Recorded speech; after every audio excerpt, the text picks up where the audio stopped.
Hi everybody. Sorry I'm a bit late. Like 10 minutes late because bit of bad news and that the Bond film is woke and it's the wokest Bond film I've ever fucking seen. And there's a big spoiler, but I'm gonna have to save that for when the spoilers are fucking on. But yeah, the Bond film, one of them where if it hadn't ever been a Bond film, it'd have been an half decent film.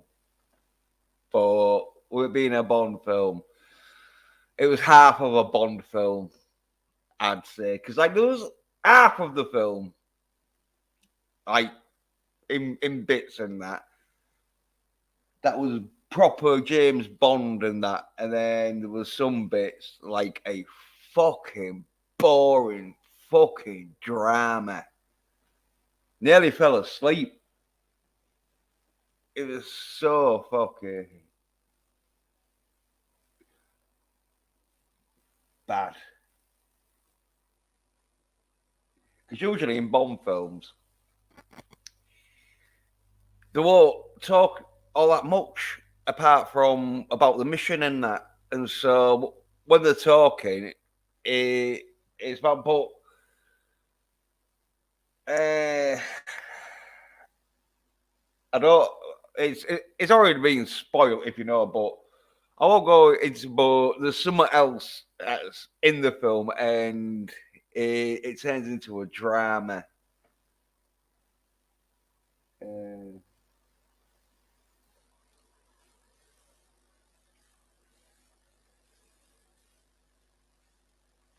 yeah, I don't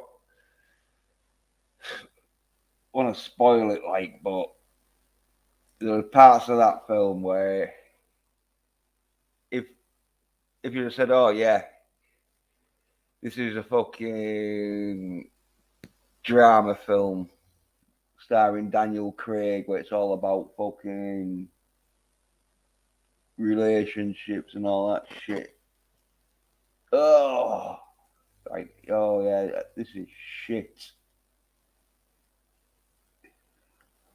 Oh yeah,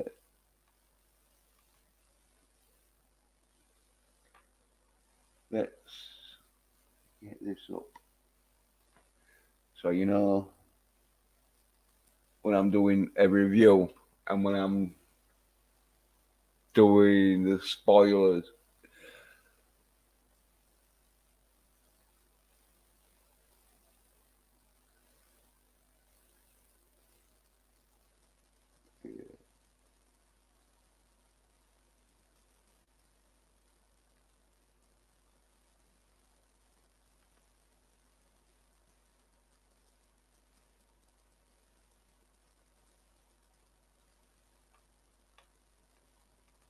Yeah,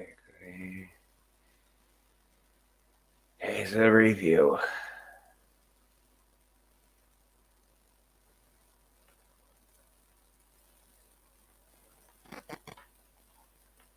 Well, my review of it is it's the wokest James Bond film I've ever fucking seen, which makes it the worst James Bond film I've ever seen. Because as I say, it's a fuck. Well, it's about as much of a fucking Bond film as the sequels are a Star Wars film. That's how fucking bad it is. You've got action parts in it and that, but for a Bond film, it proper fucking takes the piss. And like this is a bit of a spoiler, but not much of of the plot spoiler. But Q, who's played by some skinny fucking soy nerd bitch now. He's homosexual. And you don't see him having homosexual, and you don't even claim to be he's homosexual. He just remarks on it or else. But if he's a soy nerd bitch, though, he's probably a virgin, so he's neither any sexual, because you need to have sex before you are homosexual or heterosexual or bisexual. You need to have sex first, and if you're going to be bisexual, you need to have sex twice. So, well, yeah. Oh, like I was talking to the dude who like works at the cinema place where I went, because I thought it was the 12 o'clock showing tonight, but it wasn't. That was last night. Which yeah, you know, because like it's 12. It's that first second in it of Thursday. But yeah, I didn't go, but don't really matter because I went tonight, and so it's not like I'm missing that. But he said no, it wasn't full, because I was like, oh yeah, was it packed out? Because if you just said, oh yeah, it was all sold out, I'd have been like, oh yeah, well, it don't matter if I did know to go fucking, well, Thursday 12 o'clock a.m. like Wednesday night sort of thing. It wouldn't have mattered because it was sold out, but it wasn't even sold out. And yeah, when I tell you the review, the spoilers and that, you'll know why people aren't too bothered. I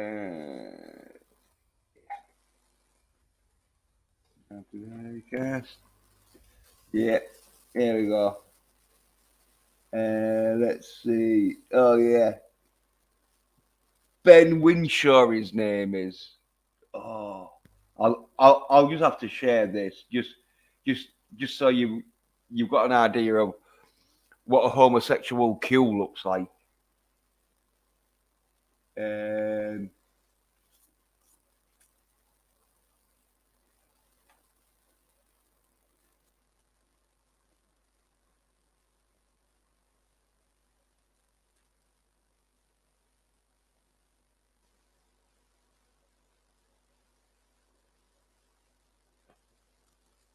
there we go. That's him. And he looks even more soy on that picture. Well, yeah. Anna D. Adams, she was only in it for like a little bit, which was a bit of a shame considering Liasha Lynch was in most of it. She was just putting Bond down and that, and like Bond put her down a bit, and I think there was probably a few fucking reshoots in that. So because I could see bits that you know when bits don't look to be fucking done at the same time as the other bits. So yeah. But anyway, that's sort of like the cast. Daniel Craig, which fucking he looks old. Well, his face does. His fucking body though, physique still looks like a fucking 30-year-olds and that. But like, yeah, his face and that. Well, yeah.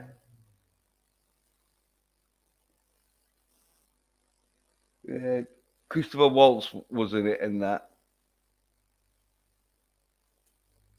I didn't see Julie Dench or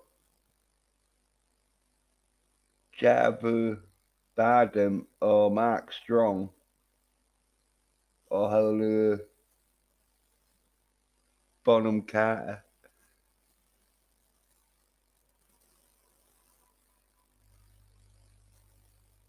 I think he might have been in it though. Oh no, he was Spectre. Yeah. These are from Spectre. I think this film, they know it's gonna be shit, so they're like trying to put other fucking. Oh yeah, well, yeah, watch this. Yeah, these are all from Spectre. But anyway, but yeah, oh yeah, Dale Benzilla. He was sort of like the villain who only had one eye. He didn't do too bad in because the there's a fight scene that he has with Daniel Craig, which don't last long, but it's pretty good. And Daniel Craig uses a fucking one-liner afterwards because there's only one-liner that fighting one-liners. I think he uses one or two one-liners in conversation, but when he's fighting, I only heard one-liner that he did, and so yeah. And then Billy Magnuson, he was all right in it, and yeah. Jeffrey Wright, who plays Felix Leiter, he was the same as he is, the average. And Ralph Fiennes, he was all right. Yeah, played a good part as Q, but yeah.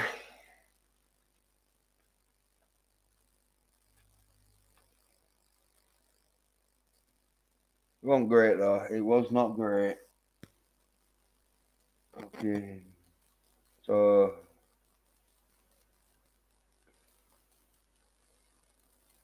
I'll get to the fucking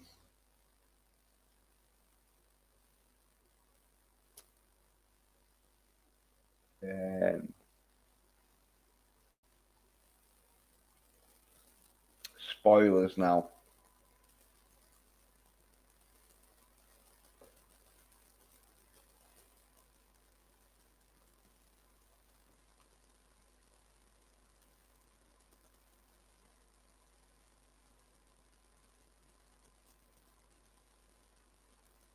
Ooh, I'll have to get down a bit.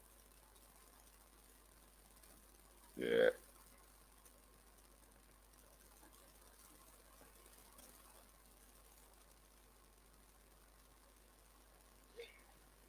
Here we go.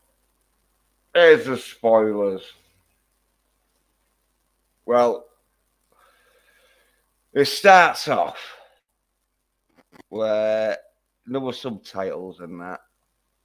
And after seeing Shang-Chi, I was like, oh, I hope there's not loads. Which the one?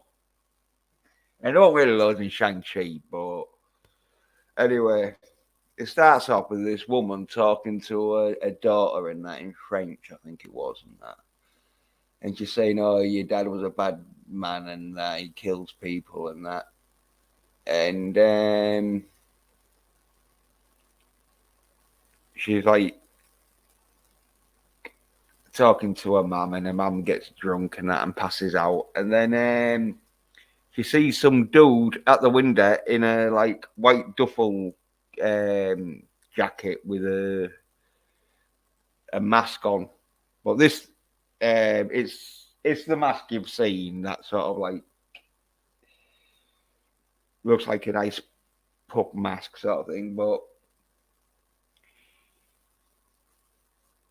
and so she tries to wake up her mum, but her mum doesn't want to know anything. And I'm thinking, oh fucking hell, this is seeming a bit shit. And I want wrong, because like fucking the dude breaks in and that shoots the mother and that to death, and the kid hides under the table. I mean, under it could have been a table or a bed, but I think it was a bed. But anyway, the dude walks in and that, and he don't know she's there or out, but a phone sort of goes off, and it triggers him, and he turns around, and she's got a gun because her mum and dad are like agents, so she knows where the gun is because she's 10 or 12 or something. I don't know, but she's old enough to like fire a gun anyway. So she shoots the dude and that, and she thinks he's dead, and so she tries. Well, she drags him outside, but it's got snow on the ground, so she finds it hard to pull him across. I don't even know where she's pulling him in that. I think whoever wrote this film it's more like, oh yeah, this will look good. This will look good. But it's like, yeah, but is it? Because like the little lass doesn't double tap to make sure, and his mask gets shot, and you'd think he'd have blown half his face off, but it must have been a weak ass bullet because it doesn't blow half his face off. It just blows half the mask off, and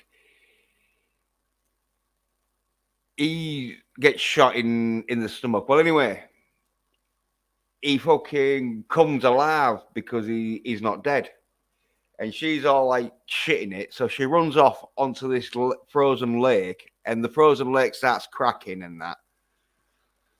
This is where it's all style over substance. Fucking worst Bond film I've ever seen the beginning of. You know what I mean?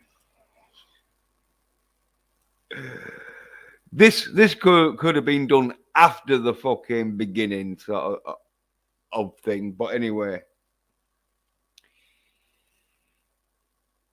the little lass goes through the ice and that, and the dude with the mask and that, oh, you know, it's the Ramsey Mako Sarifin, the like main bad guy dude and that. Even though you don't see this at the time, but because you've seen the adverts and that, you know it's him because he's one that wears that mask and that. And so he shoots through the ice and grabs the little. Well, she's not little, but the kid, and pulls her onto fucking the ice and that out of the frozen water because she's gone under and that. And honestly, the bit where he shoots, right, the ice, there's loads of bullets flying through the ice, right, and it's not like he's thought, right, I better shoot away from her and wait until she fucking comes down by the current and then grab her. No, he's shooting right at her. Oh, honestly, it was like terrible. I was like, fucking what? You mean, and he's got a machine gun. It's not like he's got something that's going to be all that precise. It's scattering to fuck. He could have used a shotgun. But none of the bullets hit her anyway. Well, anyway. Then it cuts to James Bond's therapist who he's dating coming up out of the water. Now, this is where the fucking should have started the film. And like this bit, it was like fucking love scene. It was like the love fucking Ireland. Well, anyway, the fucking start like, oh yeah, fucking talking about some shit. I thought, fucking. Well, anyway, cut a long story short, because this is what was wrong with the Bond film. Like, there was too much fucking love story in it that I was like, oh fucking hell, just get to the action.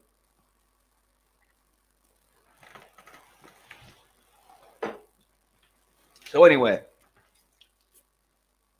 I forget where they are exactly. I think it could be Rome or Greece or somewhere. But his wife, who died in, well, his wife, but the girlfriend who he liked in fucking Casino Royale. It's her grave that he goes visits and that. And like, it's one of them big tombed um, graves where it looks like a garden shed or outhouse, you know.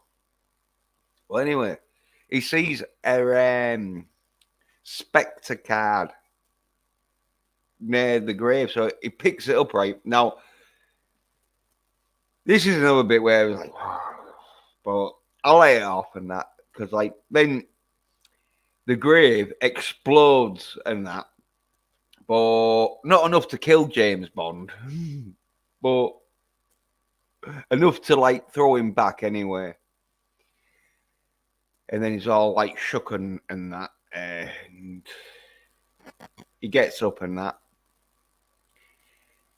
and he's walking back to the hotel where the psychiatrist bed is and that, and this is on the trailer and that where he's walking on a bridge and a car sort of like tries to run him over, but he luckily dives into like a stone pillar thing that's only about a foot high, but it's sticking out of the bridge to make it secure and somewhere that Bond can dive at. And the car flips over like A-Team style and that. And then these bikes and cars come either side. So James Bond like grabs some cable, which you've seen and jumps over in that, and like fucking lands underneath the bridge where there's another like level. So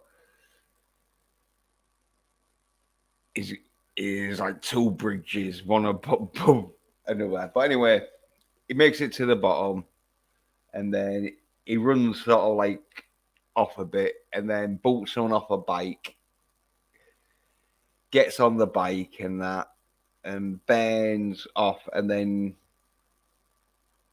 does like a fucking Evel Knievel jump and that, and then gets to the because that was a pretty good impressive stunt, because like there was a pretty good impressive stunts in this bit where he was bending on a bike and that, and upstairs, and like does a right good jump and that,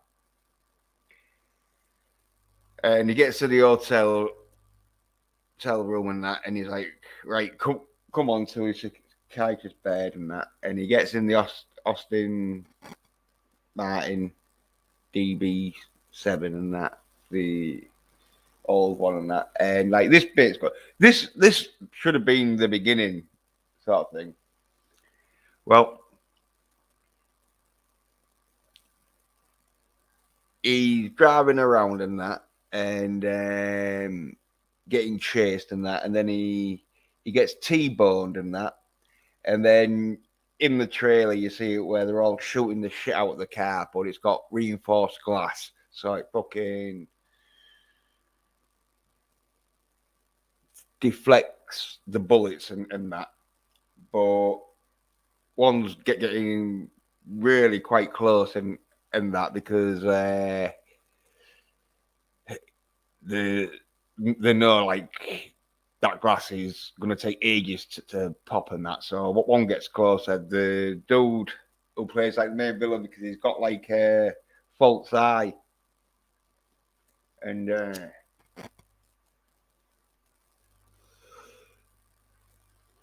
he's about to pop, and he's like, "What do you know about this?" And that to the psychiatrist, and she says nothing in that, and then so he believes her in that, and then he burns off. Well, he puts on his handbrake and or front brake, should I say, and fucking gets these mini fucking machine guns out of the headlights and starts shooting, and then starts doing some donuts while shooting the shit out of everyone and that. And then he burns off, and they get to a train station and that, where I think they might have been a bit cut because in the intro the car is underneath water, so I think it might have it might have been where they wanted to, instead of getting a train, just dive in the water and swim off, fucking make it look like they're dead or whatever. And that. But you get to a train station and Bond says, "Oh, get on the train, and I can't see you no more, and that's too dangerous," sort of shit. And then like fucking it goes to like this oh, the intro sort of thing and that, and the music, which was a bit shit. Okay. Oof.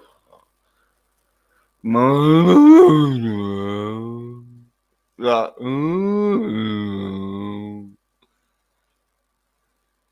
fucking 3 or 4 minutes of wearing some bed sound like she's got fucking bronchitis. But anyway, the intro mute ends and that, and then like you see these dudes like going down, abseiling down a building and that, and they cut like a big square bit out of the glass so they all can like pile through and that. They get in, and then this like geeky computer dude who's like one of the head scientists and that gets a phone call, and he's like a double agent. Well, he's not a double agent, but he turns into one because he he he just don't care as long as he survives, because they're threatened if he don't download these files and that and swallow the hard drive and that they're gonna kill him. And so he does it, and they kill the rest of them. Of the they go and shoot and shout and that, and blow up the fucking building and take the scientist dude, because it's like a bio weapon, which like you find out later what bio weapon it is and what it does. But at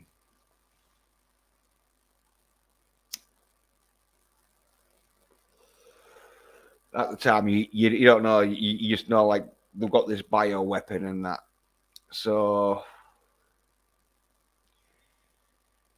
then it goes to where fucking M says, "Get me Bond," sort of thing.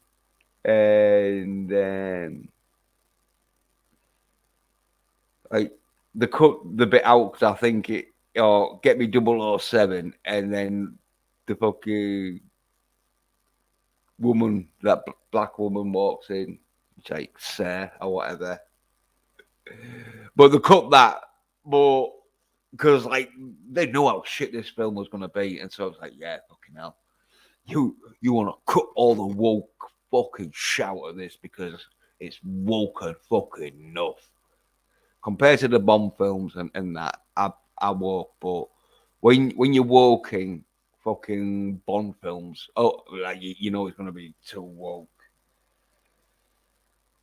But anyway, Bond.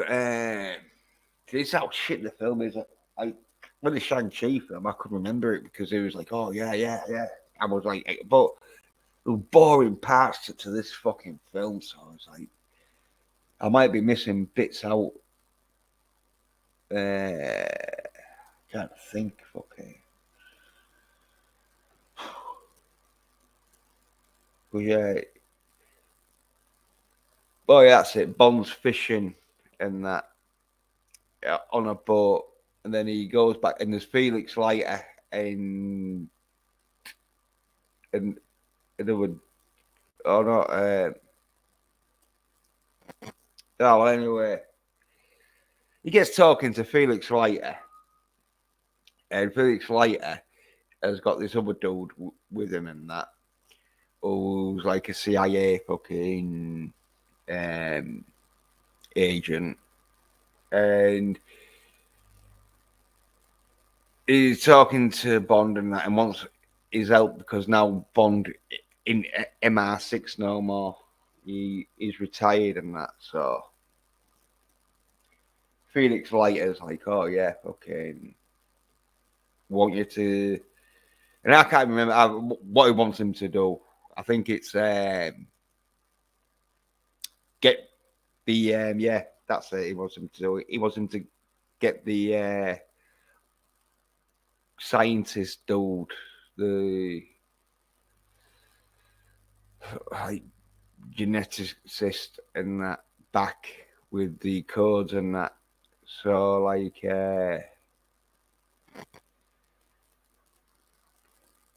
he says no at first and that, and then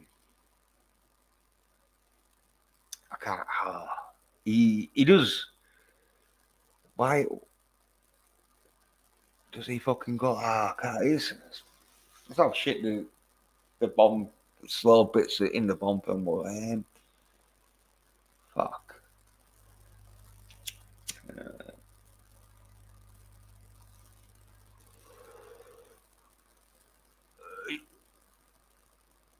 Um, yeah, I can't remember why he changes his mind. I think it's because he fucking. Oh,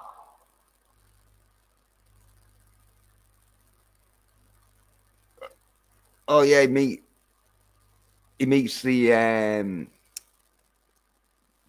black lass of 007 and that,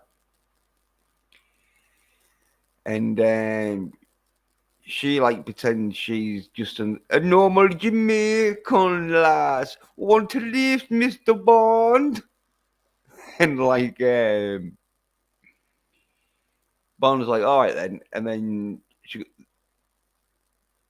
like grabs him to his room and that, and then she's like, "Oh, where's your bedroom?" and all this shit, and then like, "All right, yeah, it's in there," and then she's like, "Oh yeah, M sent me in that to fucking get you to find this scientist dude in that."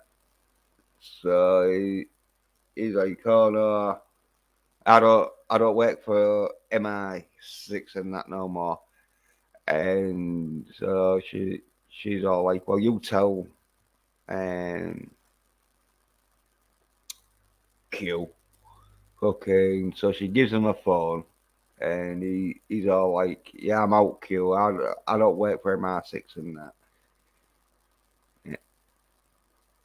Oh no, no, that's it. No, she tells him not to.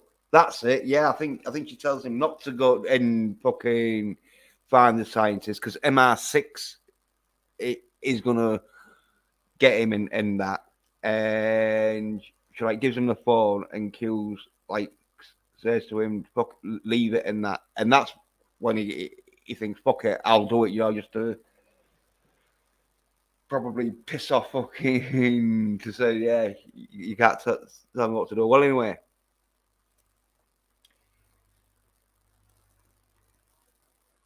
they go to this place where scientist is, and Bond has that beard who wears the tops where her tits nearly pop out, that dress and that, and she's all like, oh yeah, I'll come to help you and that. I know where he is and that, and I'll give you some help. She's a like CIA agent and that, who's like been fucking told to help James Bond get this asset. So anyway, they go to this like,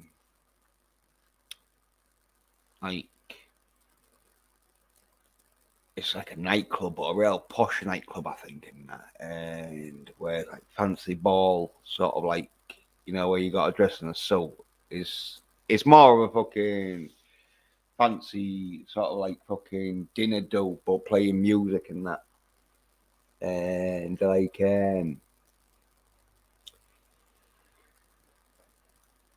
James Bond sort of like looking around to see where, and then he spots the dude with the false eye and that, but he ain't got the false eye in. He's got another false eye in, and the false eye that he did have in is on like a little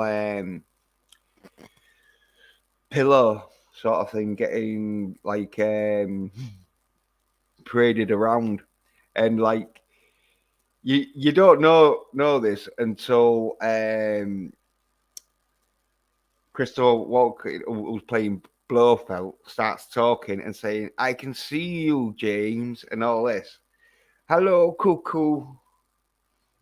And the spotlight goes on James Bond because he's in the middle of the room by this stage. And he's like, I got a nice surprise for you. And then all this gas starts fucking steaming down on him. And people around him start dying and that. But Bond's all right and that. And then the bed who helps him, she starts like shooting people and that. And then he runs. And you find out, like, yeah, Blofeld's got like a fucking two-way fucking like visual and communication device from his cell to this eyeball. Well, anyway,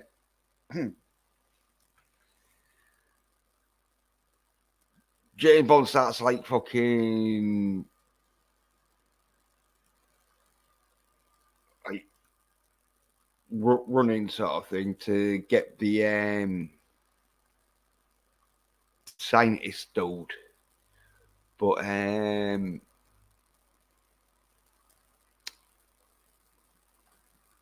the black lass, who's the new 00 agent, she's got him and that, because she sort of just like grabs him and that, and this dude, he's a scientist, so he does what he's told and that, and then she gets a bit of fires, bit of gunshot fired at her, and then so she's firing back, and like Bond's firing back, and then there's this scene where that bed with the tits nearly popping out of her dress fucking like runs out of ammo, and three guys, so she hits them with the fucking gun and that in the head, and then beats them up. And there was like this kick thing where it made me laugh, because it's like, it don't matter how hard she can kick, a fucking like compared to the dude who she kicks anyway, she's like a child. It's like one of them where the bad guys were cyanide bitches. They might have looked tough, but when you're getting kicked by someone who fucking weighs less than a fucking like a barbell, you know what I mean? It's like, woof. Well,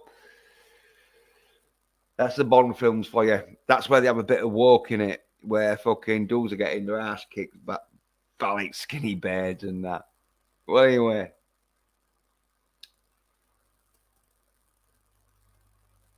Bond, he's fighting these dudes and that, and he's having trouble with one dude and that because this dude apparently ain't a cyanide bitch and he knows how to fight it.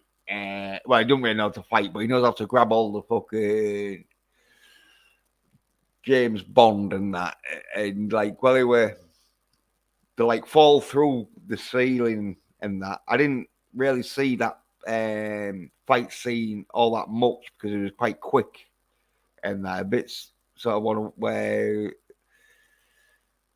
it was flashing between fights a bit too much where I couldn't really see exactly what happened, but he has a fight with three dudes and then he like powers one through the fucking ceiling, which I don't know how he did that, but anyway. Then like that bed, by this time she's gone and got in a car and the female 007 fucking is like shooting at dudes, and so she tells the scientist dude to just stay there, but he tries to fucking go on this wooden sort of scaffolding and that. Well, anyway, the bed who wears the dress with the tits nearly popping out smashes into the wooden scaffolding, which makes him, the scientist dude, fall down onto the car, and then Bond gets him and puts him in the car, and then they drive off. And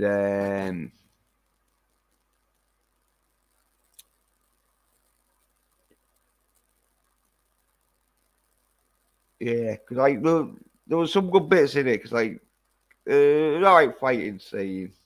It was a bad though, so it wasn't going to be out great. And Daniel Craig, he's an actor, so that one, because Daniel Craig, he can do some fight scenes and that, but it's usually stuntmen that will be doing the real good fight scenes. But yeah, there's some good shooting scenes in that. Like Bond came out and took out these dudes real easy, and that with his machine gun. It was like if he was playing fucking GoldenEye or something, and you know where you take out dudes right quick and that because you know exactly where they are. Which like, but anyway, yeah, they go off, and the bed with the low cut top with the tits nearly popping out. She's like, oh yeah, um, thanks for fucking letting us sort of like help you out, Bond, and that.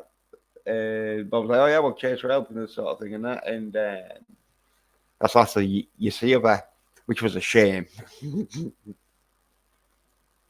But anyway, then James Bond takes the scientist dude to like the ship, or it's like a tugboat sort of thing where they say out to sea in that, and so with Felix Leiter and his CIA mate, and they're like talking to him, the scientist dude, and like, right, so what is this bioweapon? And he goes on to explain that it's a DNA bioweapon where if they know your DNA, they can make this gas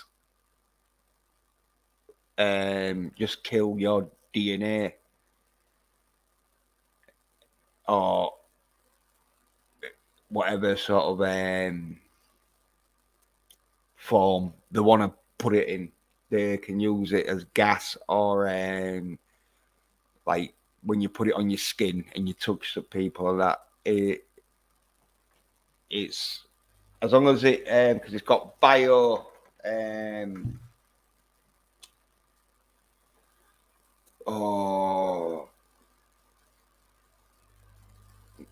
micro bio microbiotic oh, agents. It's one of them where the little metal computers and that microscopic minute little metal computers that like are guided to people's DNA. Well, anyway, Bond starts questioning him more, and the scientist is a bit sort of like worried on if he's saying the right stuff. So he looks at the CIA agent to see if it's okay to say out. And so then the CIA agent, like his cover's being busted. So he shoots Felix Leiter in the stomach, and as a fight with James Bond, because Bond like wrestles the gun and that.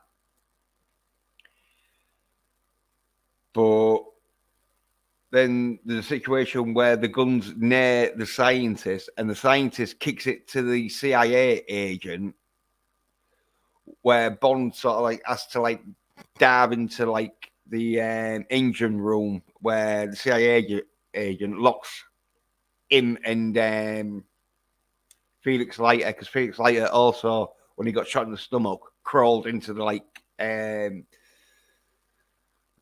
boiler room of the ship and that, and then because the dude thinks, oh yeah, he's locked in and that, he plants some bombs which go off and sink the tugboat. Where because Felix Leiter has been shot in the stomach, Bond has to like leave him there, and he dies. Which spoiler, but if you look at the screen though, it says spoilers in big black bold fucking, so Felix Leiter dies, because this is like a full spoiler to the end. So anyway, Bond then now has to like escape the tugboat sort of thing, which he does. Which I thought he just swam through the hole that got blasted, but he don't. He opens a fucking door and gets out anyway, and then like swims up to the surface, which like luckily enough, there's a fucking life raft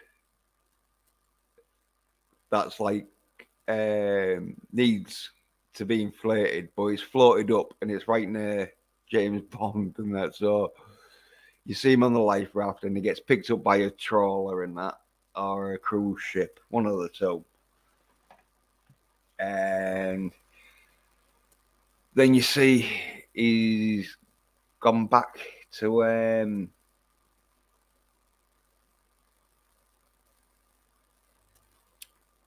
headquarters, I think, yeah. And he's all like, yeah, I'm James Bond and I want to see him and that. And like, all right then, sort of thing. So, yeah, trying to think. You go see him. What happens then?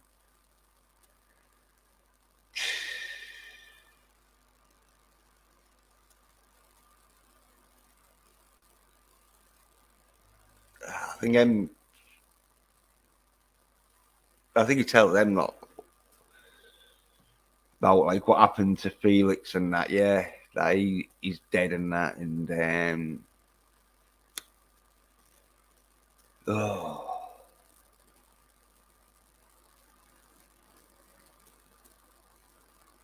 I think he just basically says, "Oh yeah," and I'll um,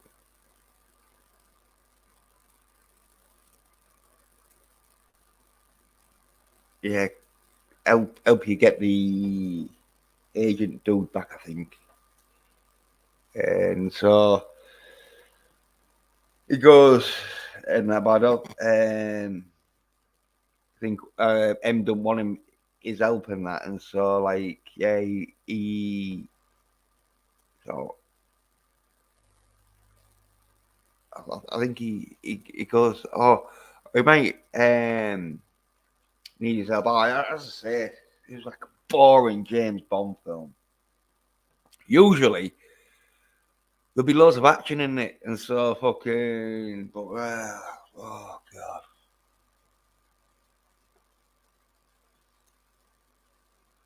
When, when there's a, oh, I didn't even talk, because yeah, there could have been a bit of the love story shit. Oh, yeah, I think there's a bit where he finds out he's got a daughter. Which oh, oh no, yeah, that's it. Where you go see him because he wants to talk to Blofeld because he wants to know how Blofeld knew fucking he was there and that, and he was to ask him questions anyway. And Blofeld's in a high security prison and that. Well, M gives him permission in that to go talk to Blofeld and that. Well, before he goes to talk to Blofeld, you see the psychiatrist bed talking to the main villain dude.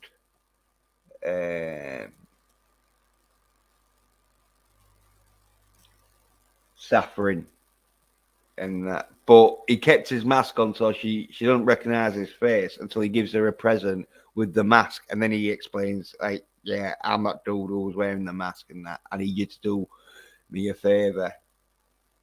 So anyway,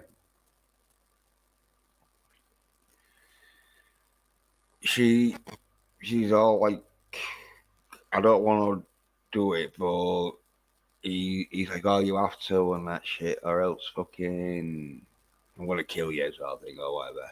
Well, anyway, he's like, spray this sort of perfume on you. It's not gonna kill you. It's for someone else and that. Well, anyway, she has to go talk to Blofeld with James Bond, and this is first time they meet and that shit. And like, she's all about like business and that, and she don't want to shake his hand because she thinks she could kill him or whatever and that. And he's all like, all right then, sort of thing. Let's just go in there and talk to him. And then like, when Blofeld's cell practically is fucking transported down to the fucking hallway or whatever, she shitting it, and she is like, no, I want to leave. So James Bond like grabs her arm and that. He's like, what's wrong with you? And like, you're acting out of fucking crazy and that.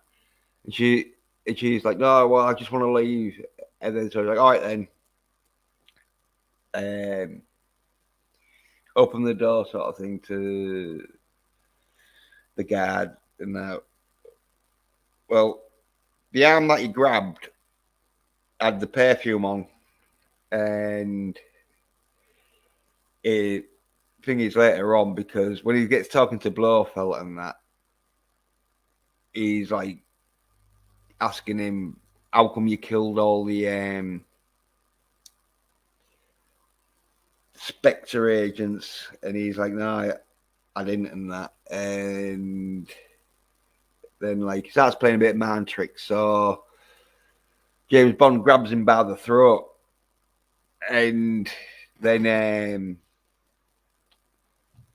like the security sort of like MR6 dude who sort of like is chaperoning Bond, you know, to make sure he fucking ain't doing out crazy because he's just sort of like working there part time now, sort of thing.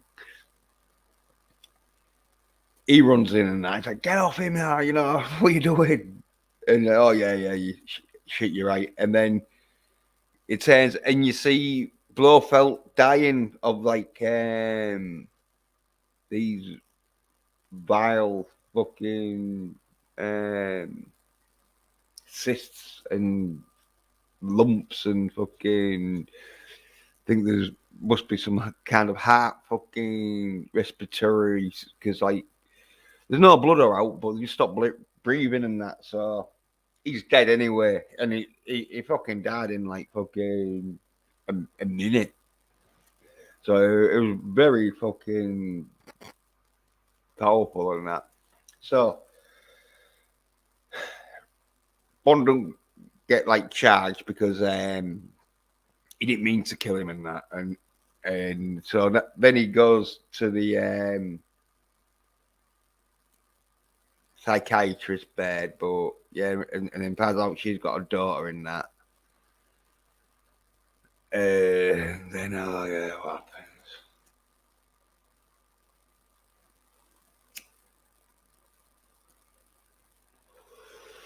Oh yeah, I think after that, then they go sort of like to fucking M or something, and then wants him to team up with the 007 to go to the main sort of enemy's lair, whereas it's like on a little island where it's real little and all, like well, not real little fucking that he ain't got like three sort of main sort of enemy base sort of things where he's developing this like toxic fucking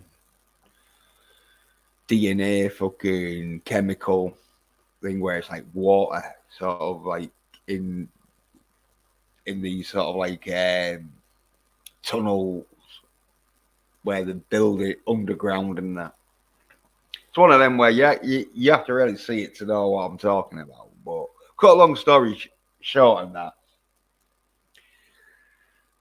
it's the dude's enemy layer base where he's got his fucking stuff water like thing growing. I don't know if it's well written or what, but because you'd have thought he'd have had somewhat more sort of like factory orientated, but no, he just have to. But it could be because he's going for the more simply Japanese. I forget what it's called, boys. It's that way you just go for simplicity, fucking stuff. Because he's got a garden like a Japanese sort of garden where there's no grass, and in that there's no fucking little trees neither. It's just all them stones, like rice and I think it is. But anyway,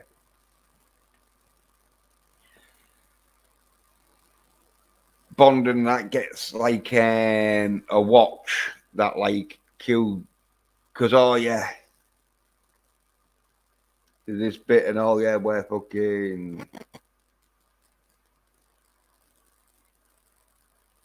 just before yeah they get set up.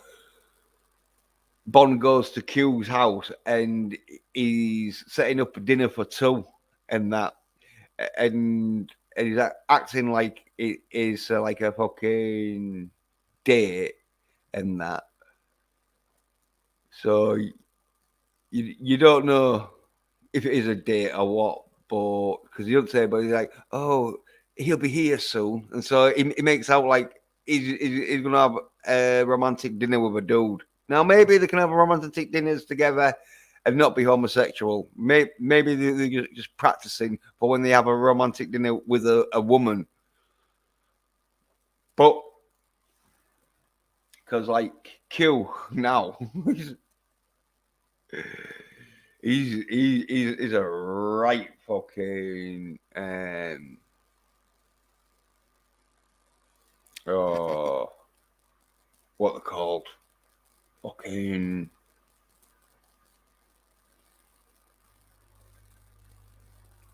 the social awkward and that shit. Not Hermit, because obviously he goes out. Well, anyway, he's probably never fucking kissed a woman before, so I don't know what's going on there, but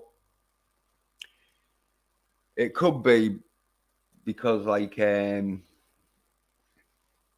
he's homosexual, or as I say, just because he's a cyanide fuck, and any woman he does ask to have dinner with, they just fucking have no interest. I don't know, but anyway, you don't see him having fucking any homosexual fucking encounters, so it's left fucking to your imagination. But obviously, how woke the fucking Bond film is, you know, he was supposed to be homosexual and that.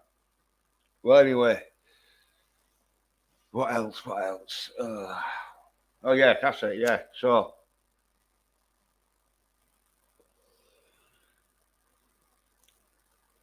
Bond goes because yeah, they go to Q because he got like a file that he got off the scientist dude when he caught them and that.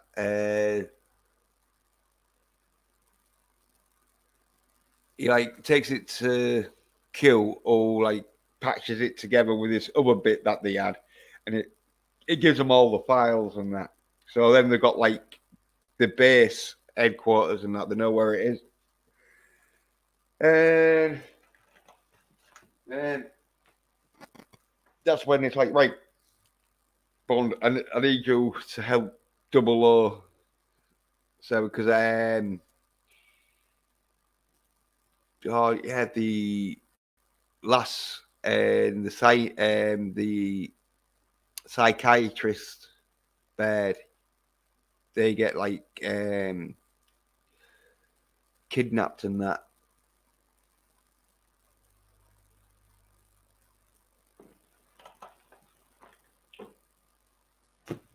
I'm forgetting now. But yeah, it's James Bond's fucking daughter and wife anyway. Because you find out it is his daughter. Because she tells Bond that it isn't, but it is because fucking the head bad guy has been fucking keeping tracks on her and that, you know. And so he knows that it's James Bond's kid. Probably got a DNA fucking swab sometime, you know, because like the kid's about 6 or 7. No, maybe about 4 or something. I don't know. About 5. I don't know, but not that old, but old enough to get a DNA swab. But anyway, his kid kidnapped her and that, and yeah, Bond's got this watch where, because Bond and the Black 007 beds going in and that, and Q's in a plane giving them sort of advice on where to go because they plant this fucking thing that like shows all the fucking interior bits of like the base layer and that, so Q can like guide them to where they got to be. So you know, like a little bit of talk. That's what I mean. Fucking film was boring as fucking parts. It was one of them where it could have been easily 10 minutes cut of bits that didn't really make much difference to the story.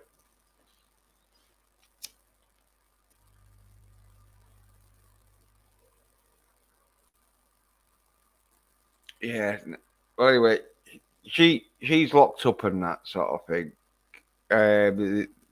The fucking psychiatrist bed, and Bond and the 007 bed have like landed and that, because like they're in this plane that like can go underwater. So like Bond wasn't driving. It was one of them where fucking in other Bond film, Bond would have driven and probably took about 2 or 3 fucking opponents out whilst getting there. But this, no, she just drove it straight in and that. So they're in like this enemy base where it's like a fucking sort of like a winery where it looked like it could have been a winery or a fucking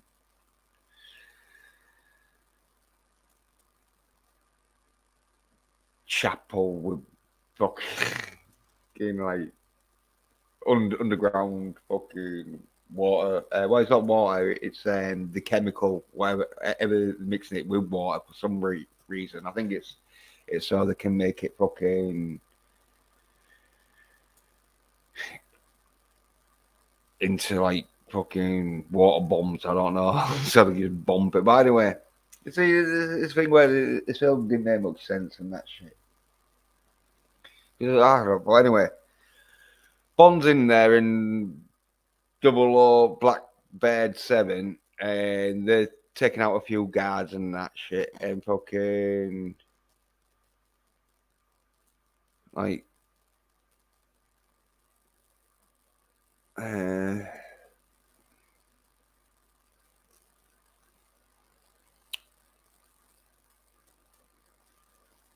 yeah,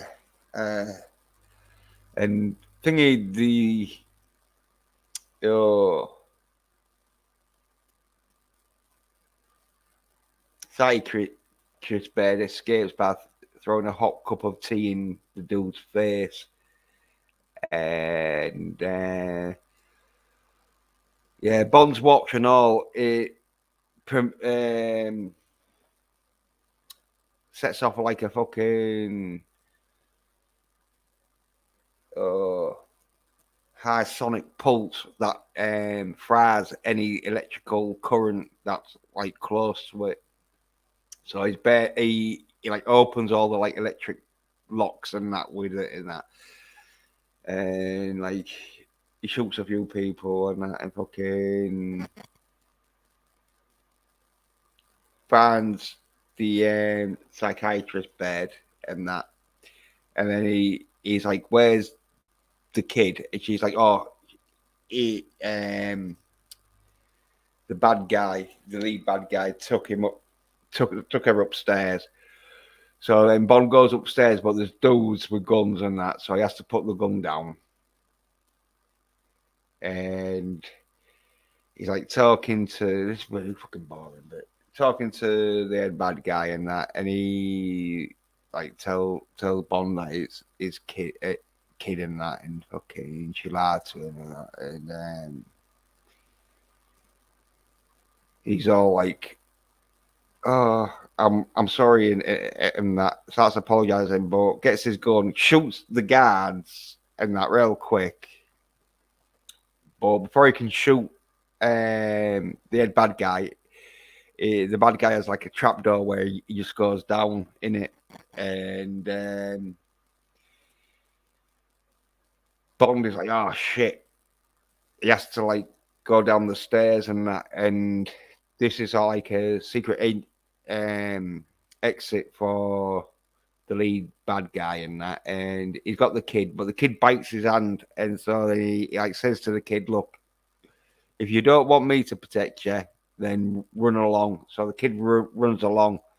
So him and his men sort of like stroll off and that shit, and then like, yeah, I Bryce there, man. Yeah.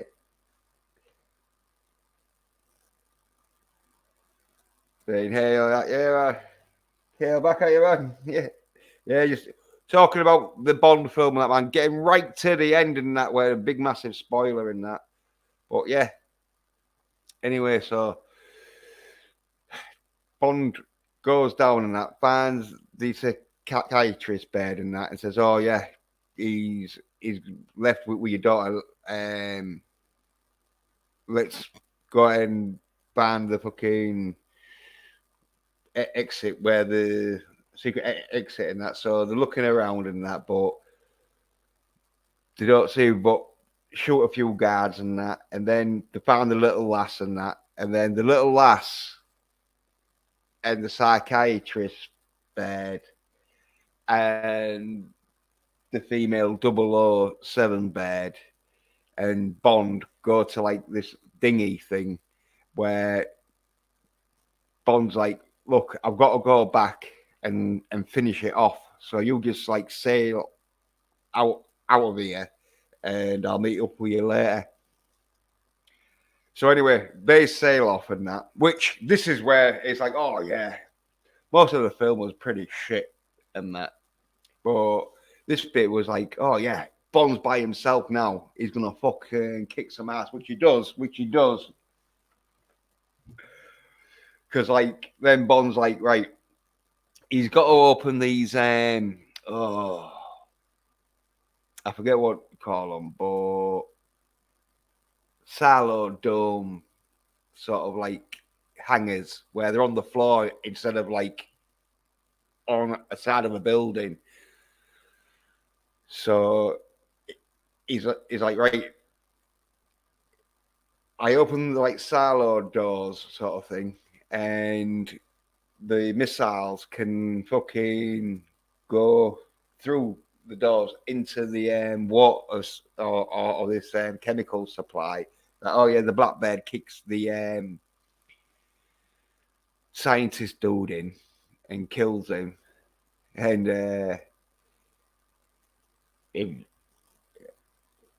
it was like a walk bit in this, right? Because the dude's like complaining to her because she's like pushing him around and that because she wants him to fucking do, and he's like, "Oh, I have the genetic code that I could wipe out your race."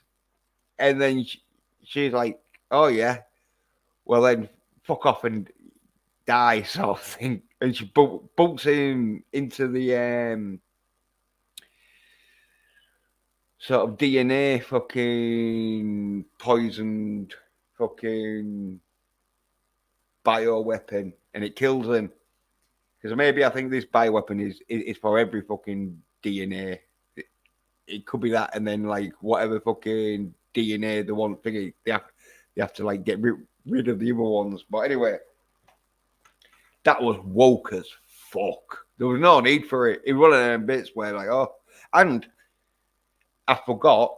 M swears he's like he says fuck in it because Bond's talking to him, and this is halfway in the film, and Bond says something on the lines of, "Oh yeah, you fucking lost your balls or something," I think, and he's like, "Fuck," or he says somewhat's happened, and he's like, "Fuck." But I remember him saying "fuck" because I was thinking, "Oh yeah, fucking hell!" First time they said "fuck" in a Bond film, and it was a 12A, you know. So anyway, Bond's like, right, I've got to open these silos and that. So he's shooting a few dudes, and then the dude with the eyeball that like is basically a fucking two-way operating system for anyone who wants to fucking communicate with the eyeball and see what the eyeball's seeing.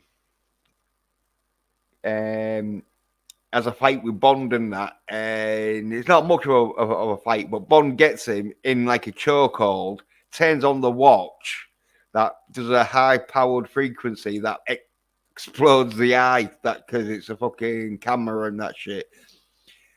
And Bond uses the line, "Oh yeah, Q, I just showed someone your watch and it blew them, and it blew their minds," which was like the best sort of fucking line in the film. And then like Bond opens the silos and that, and then fucking sort of like is walking to escape, and then fucking the silo doors start shutting. So fucking Bond has to go back to reopen them, but as he's going back, he gets shot by the main villain, and that like once or twice I think once in the leg and once in the ribs. But anyway,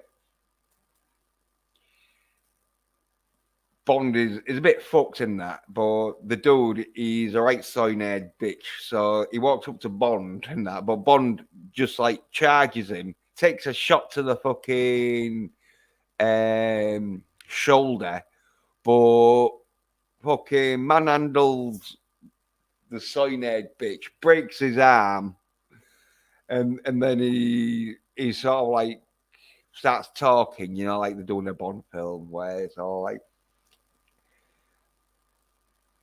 because this is where the fucking like Phil was like, oh yeah, when a bit talky and that shit. I'm always like, oh yeah, because Bond gets scratched and that for so and that and it's like, oh yeah, I've infected you with a fucking virus that you can't touch your wife no more or go anywhere near her or she'll die.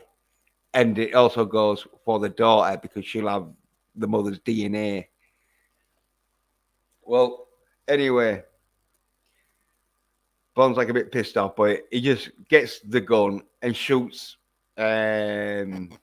What's his name? Yeah, Saffron. You shoot Saffron and that goes down, opens the silo doors again, and like the missiles are on the way because it was 9 minutes from when they was launched. Well, anyway, here's where the big spoiler is, right? James Bond knows he ain't got time to get fucking out of there without the fucking like missiles fucking tearing the fucking place apart. So he starts talking to his bed and that and saying, "Oh yeah, I love you" and all this shit. I can't remember and that. But anyway, then the missiles start fucking plowing into the silos and fucking loads of a big explosion. Bond dies. Big spoiler.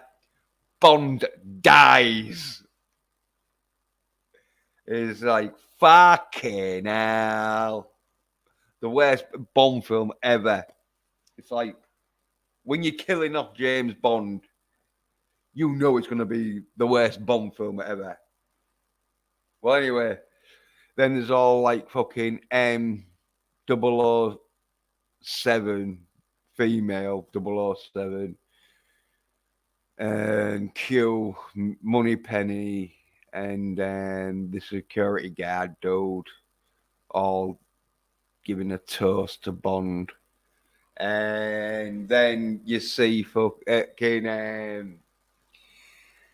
the wife and fucking kid driving, and she's like, "Oh yeah, your dad was James Bond and all this shit," and like, it was a good guy. Oh, Sawyer's fuck ending ever in that.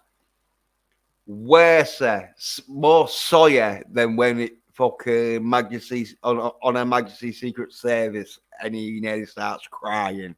It was Sawyer than that because it's like he's dead and his wife and kids off. He's like, fuck, what? She gonna be the next James Bond, is she? Is she gonna take over the father's footsteps? Or it's gonna be a new black female James Bond? Sawyer's fuck. But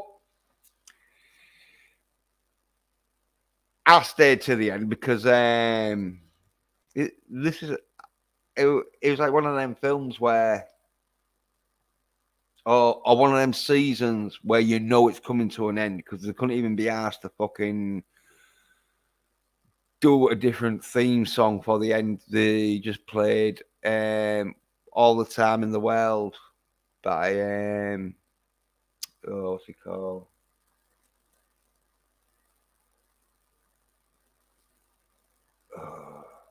Fuck. I'll have to fucking Google it now.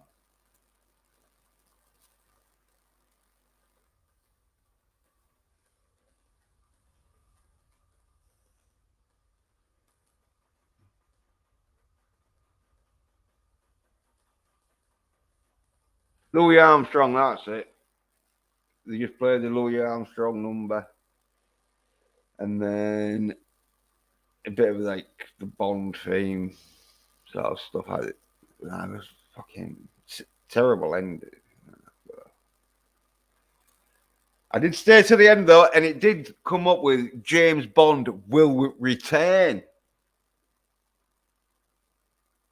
So, unless they're going to have Daniel Craig fucking as a forced ghost, it looks like they're going to be replacing James Bond, which I fucking thought they should have replaced Daniel Craig after the fucking Casino Royale. But I'm thinking it's going to be Henry Cavill who plays Superman and fucking he was in from Man from Uncle and all. But yeah. No, I'm gonna have to do a thingy where it's like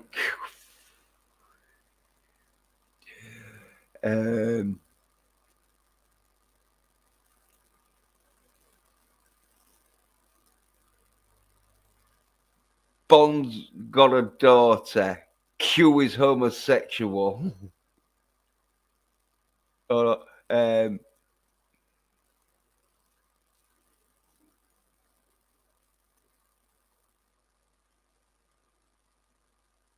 yeah, be on the lines of fucking kids, homosexual Q and death. That'll probably be the fucking headline of the video. Just explaining that. Oh yeah. Felix Leiter dies, and James Bond dies, which is fucking not what you want to see in a James Bond film. The reason why you go watch a James Bond film is because you know he's not going to die. It'd be like watching a porn where there's no fucking sex or nudity. That's not a porn.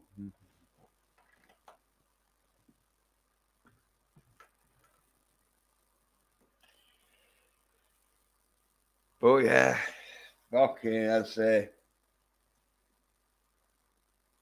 worst James Bond film I've ever seen. It was one of them Bond films where if it had been on DVD or something, I'd have been like, I'll have to fucking fast forward some of this shit. Luckily enough now, because I'm gonna have to buy it on DVD to get the Bond collection, but I'm not gonna pay full price for it because it's gonna be one of them where it'll be in the bargain basement fucking real quick because no one. Because, like, most of the Daniel Craig films have been like that. Because no one fucking really cares about them. So, fucking, they don't sell that good. And so, this one, he's not going to fucking do it. He's probably going to fucking bomb at pictures or cinema. Because there's no way fucking people's gonna go see it twice unless you have to. No one wants to see James Bond die twice if they don't have to. Well, I might have to go see it again just so I can fucking like see the bit where James Bond fell through the fucking roof bit because my mate hadn't seen it, and I was going to go on Sunday, but I thought no, I'll go now because I don't know if I'll be going on Sunday. I'm thinking, oh, if probably see what my mate's doing. Like, if my mate's still going, then I'll probably have to go. But because he wants to see a James Bond film, but probably because he's heard James Bond dies in it, that's why he wants to go see it.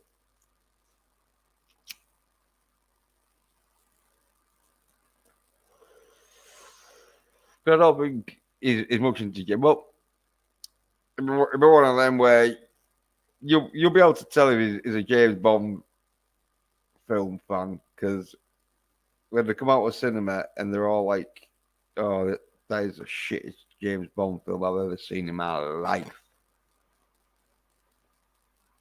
You know, fucking, they're a Bond fan. There's no one in their right mind's gonna be fucking wanting to see this one again as a Bond fan. If you hate Bond and you've always wanted to see James Bond die, then yeah, fucking,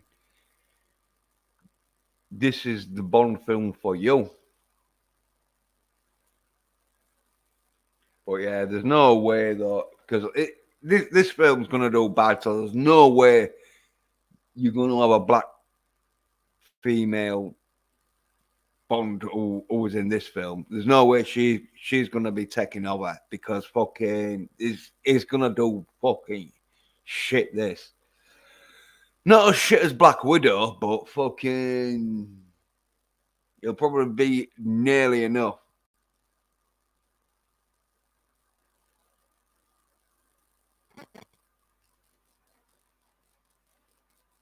Because fucking, as I say, usually Bond films do real good because you have fucking real good action in it and fucking real good sort of like one-liners and fucking nice women and nice fucking like nice looking women and nice fucking action fucking stunt scenes and that. So people go see it again, but not this one. It's why probably films haven't been doing too bad, I guess, but this one's gonna do shit.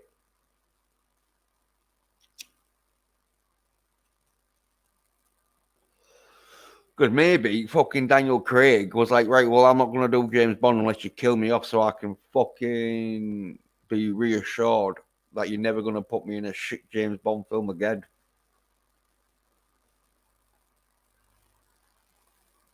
Because this was the shittest Bond film ever.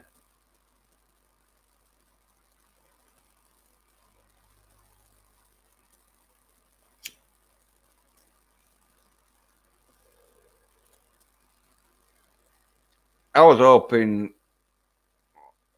like, for an half decent Bond film. And the end sort of like started getting good, but I knew when it was getting too good, I was thinking, hey, up.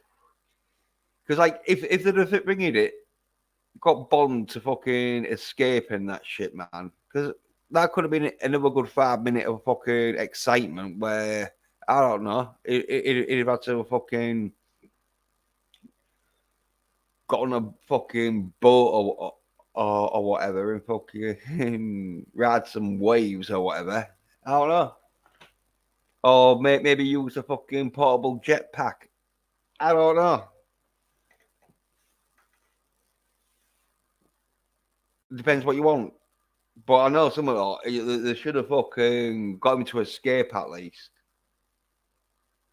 But no, I think what I wanted to do with that though is do a Bond film where it's like, yeah, we'll do it where he dies. So he did the beginning, and so Daniel Craig is sort of like James Bond's career from beginning to end.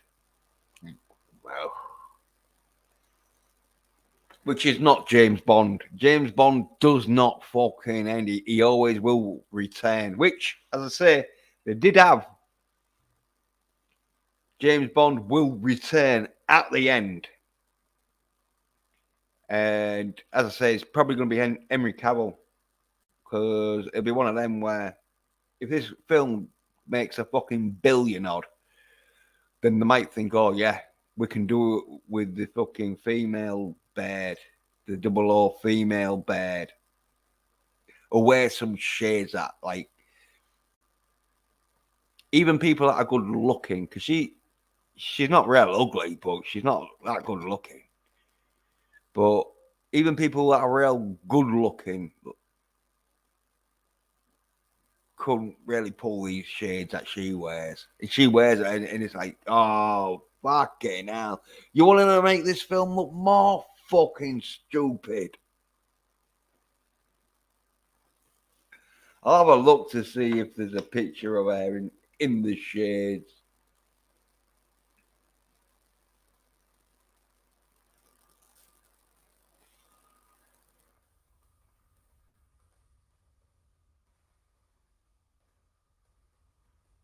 Oh, I don't know if there was one of them.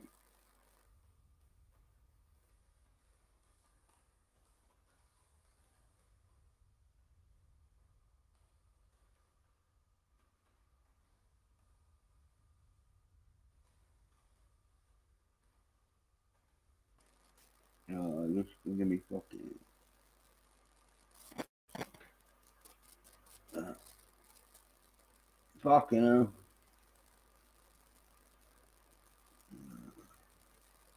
I have to put.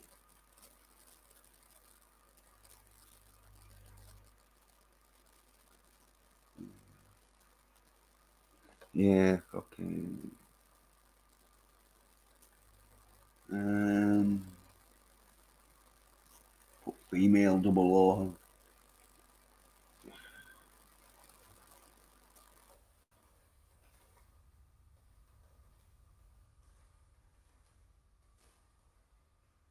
Oh, here we go.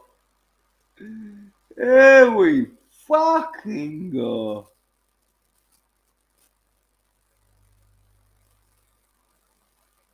What the fuck are these? Honestly, you do a film and that, and you're like, right, they're gonna be wearing shades, so get them a fucking pair of shades that makes them look good.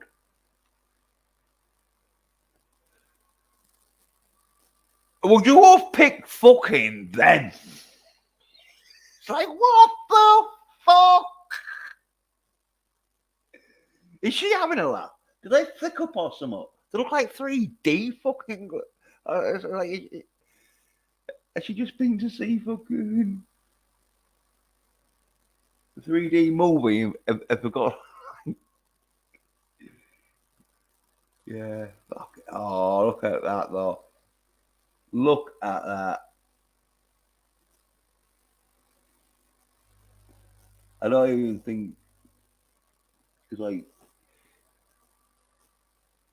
they're selling like 007 fucking shades, but they won't be selling them ones. I don't think.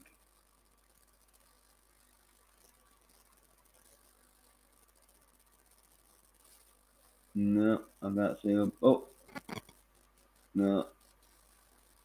Okay, now it looks like it looks like there was designed by someone who couldn't really use the fucking art paint fucking thing, and they just like, oh yeah, we'll use a line there, line there, line there, line there, line there, line there.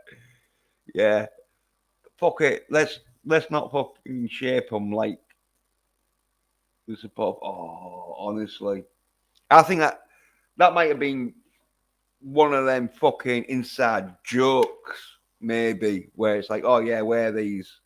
You know they look fucking silly on you. Come on. Oh my word. And like that's just a still photo of it. They look even worse when she's like moving ahead and that, because it's like you just look at them and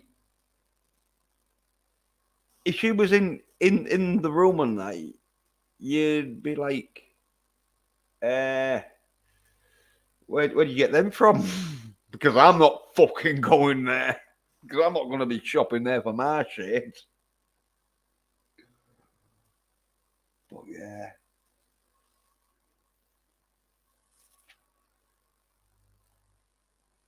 Well, I think I've done all the fucking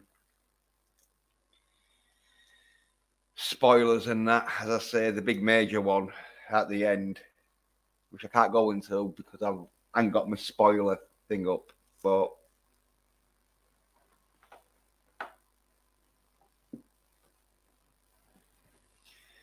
I'm gonna have to do a short fucking spoiler fucking video. I don't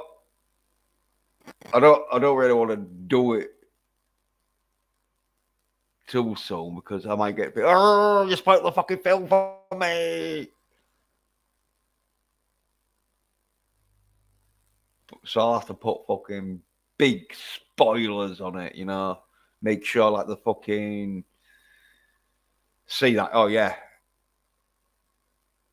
I'm gonna spoil the film because I'm gonna tell you the ending.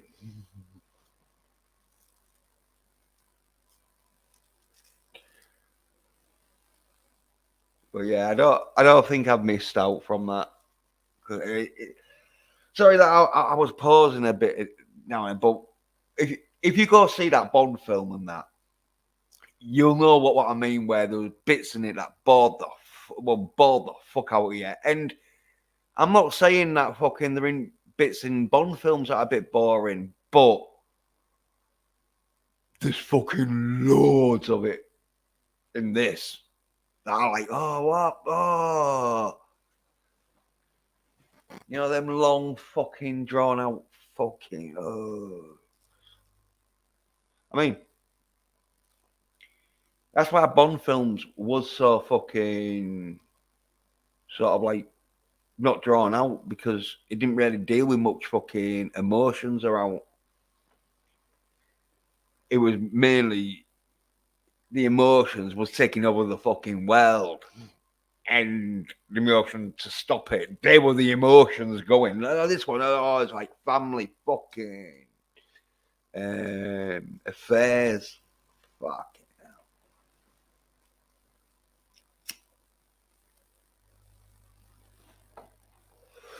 I don't think anyone's gonna, let's say, watch it a second time. And that's how fucking films do good.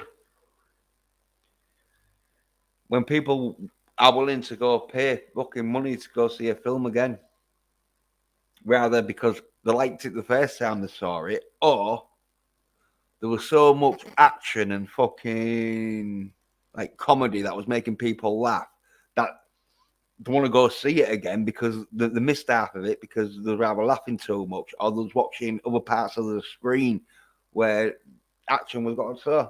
But this film, no. Apart from the bit where Bond falls down the fucking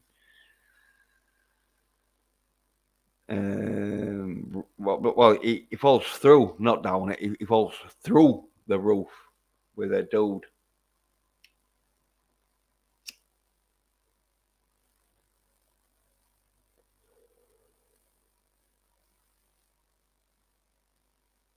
I'm not even going to put it up.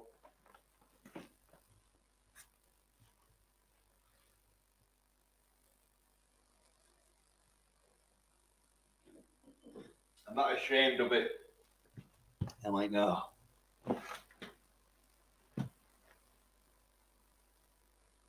But had some good parts in that. As I say, I ain't seen Black Widow, but the action will probably fucking like be a bit better, you know. Not much because there's lasses in it. That's what happens when you fucking water down the fighting crew. But that's not my fucking decision. That was fucking People who own fucking Bond.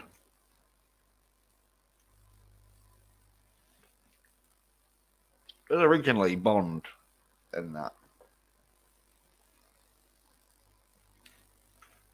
He'd have like fucking help and that, but it wouldn't be just for women. But the 70s and that. Yeah, but yeah, but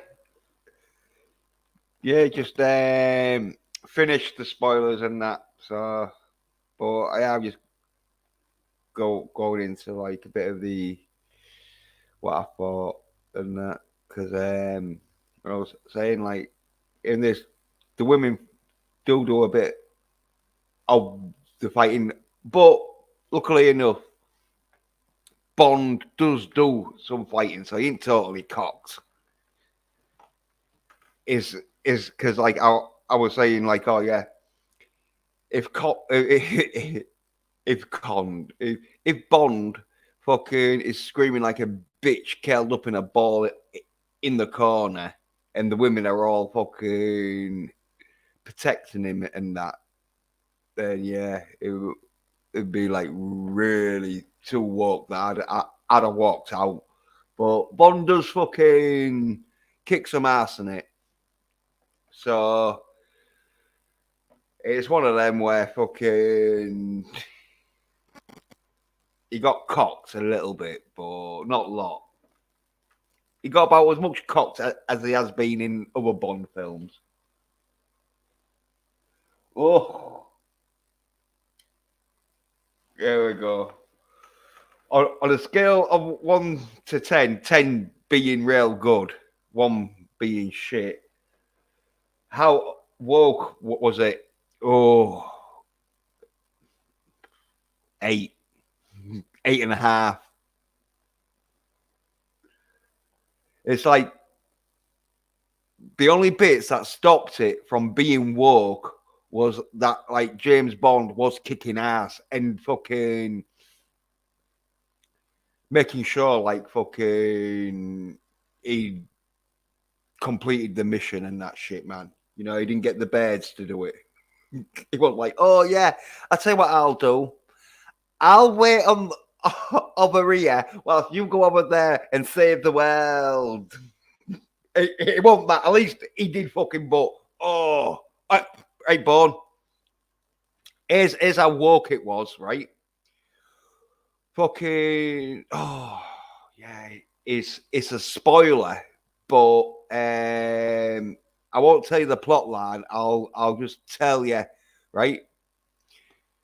The Black 007 bed gets threatened that because it's a little bit of a spoiler here. There's a bioweapon.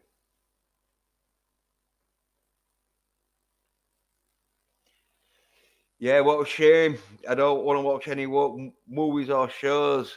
Yeah. It is a bit of a shame because, like, I went through it, but so like, if you don't want to watch it and that, like, I pretty much went through it like I did with Shang-Chi. Although with Shang-Chi, I remembered fucking. I was a bit thingy with this one because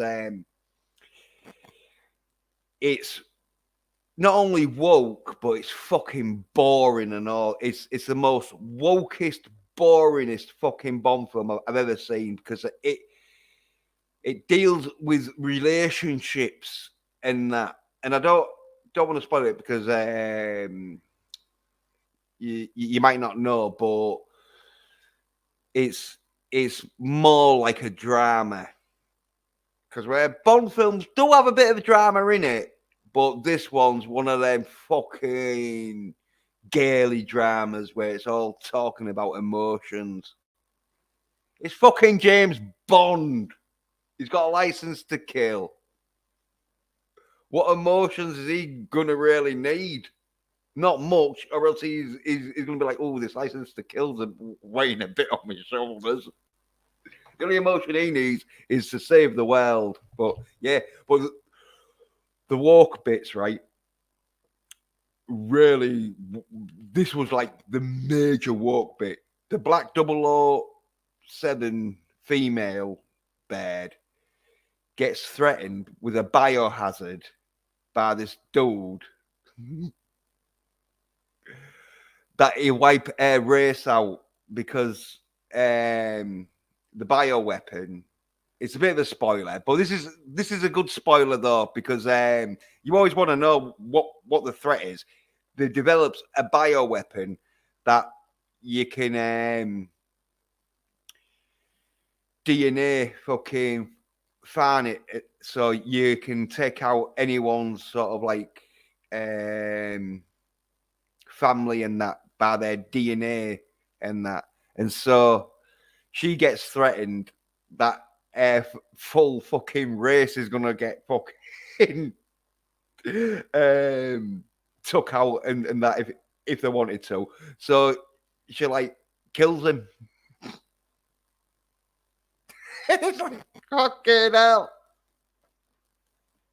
Not like, all right, yeah, that's a bit fucking harsh, you know. Did you want me to save you, sort of thing? Nah, she's like, fuck you. He kills him. And that was like one of the oh shit. Yeah. Well, yeah, sorry, bud. Sorry. I did I did say it's a bit it's one of them where that was like the major sort of like woke part in it that was like verbally because like the other woke bits was mainly birds kicking ass like fucking like badasses like fucking hey even though I've got a fucking weaker body than you, I'm gonna kick ass just as good as you, sort of attitude. And it's like, well, look, usually female spies are the ones that go around shagging, and that's why Bond is the male sort of fucking fantasy, as in you're a male spy, and so you go around shagging females, which is a job that male spies do. But Daniel Craig's right ugly fucker. His face anyway. His physique's fucking pretty fucking good and that shit, man. You know, I can't say about his physique, but his face, it's like, nah. James Bond has got to look fairly attractive, and he's getting old, and he was like that with Roger Moore, where they played on a bit of him being a bit ugly when he got a bit too old that he did look too ugly for him to like shag bears and that. But yeah, but the action wasn't too bad in it. I say something though, Bone. Half of the film though was pretty good with the action scenes and that. Like some of the action scenes was with bears and that, and women where they did a pretty good job because it's a Bond film, and so you're gonna have training and fucking rehearsals and fucking, and if you're not good enough, they'll fucking tell you. They'll be like, right, well, you're not good enough, so we can't film this until you are good enough. This is a Bond film, you know. And so yeah, it was fairly good and that. And Daniel Craig, his fight scenes was fairly good and all, but he ain't much of a fighter, and so usually the stuntmen will do his fucking fight scenes. If you ever see a good fight scene with Daniel Craig, it's usually his stuntmen because he's not that good at fighting. He'll do the odd stunt and that, but when it comes to fighting, sometimes they'll get a stuntman to do it because they're quicker in that.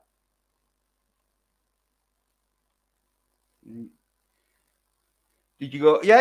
I just went to the theatre. I was fucked, but yeah, here's a bit of info for where you're born. I went to the cinema today because I thought it was the 12 o'clock showing that was on today, but silly fucking me. It's Thursday, innit? And so it's the Wednesday night, 12 o'clock when they showed it. So it was yesterday.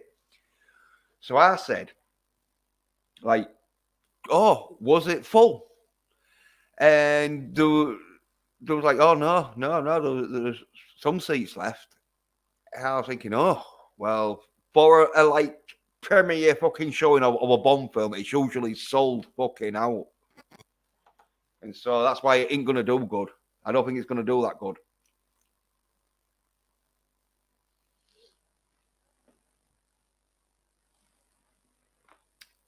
Well, in fact, yeah. It's going to do better than fucking Black Widow, but I don't think it's going to do better than Shang-Chi. I think it's going to be one of them where it'll beat Black Widow, but I don't think it'll beat Shang-Chi. That's how fucking bad and woke it was.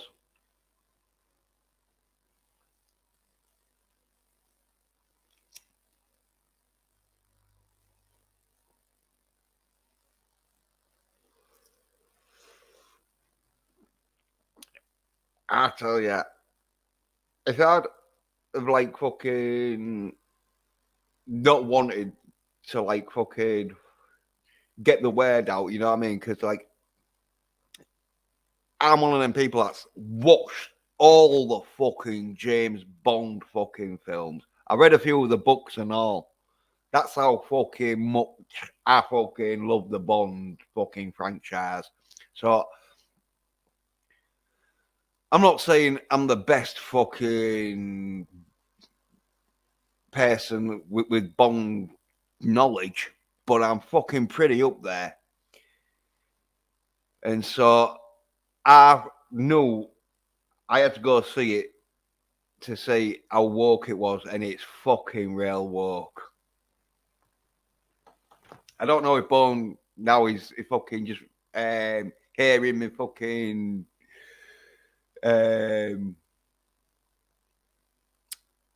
review spoiler fucking spoilers and that.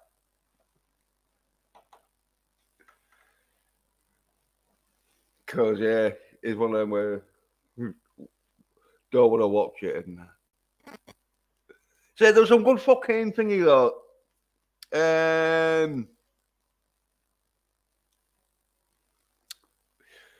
Action scenes and that. Well, it has to be for a Bond film, but honestly, it bored the fuck out of me.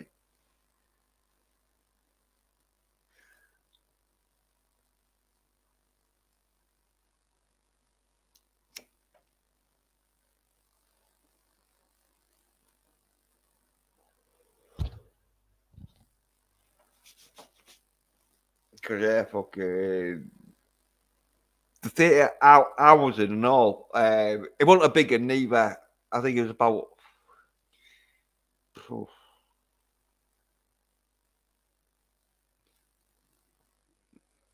probably about 100-seater in that. And probably about 15 people in. And I was like one of them. And for a Bond film, on its like fucking, because it's practically its opening night, even though I missed the fucking 12 o'clock fucking preview showing fucking last night. But basically, this is his opening night. And as I say, there's about 20 people at most. I think I'd say more 15 because there was about 6 or 7 sort of people, like kids and that, you know, fucking, well, about teens anyway, you know, because they looked about 16, 17 sort of thing because it wasn't a real late showing, but and there was a dude and his missus. So like an old dude and all this sort of like, and I think there was like 3 kids in front of him. I don't know if they was with him and that.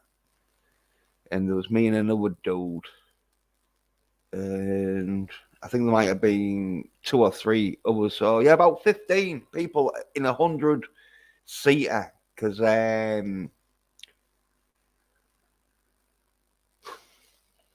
you like smallest cinema is going to fit at least 100 people. So I'm not quite sure exactly, but it won't. It was like a quarter full anyway. So maybe it might have been like a 70-seater. I don't know. In fact, I tell you what I can fucking do. I can look right now because I can fucking.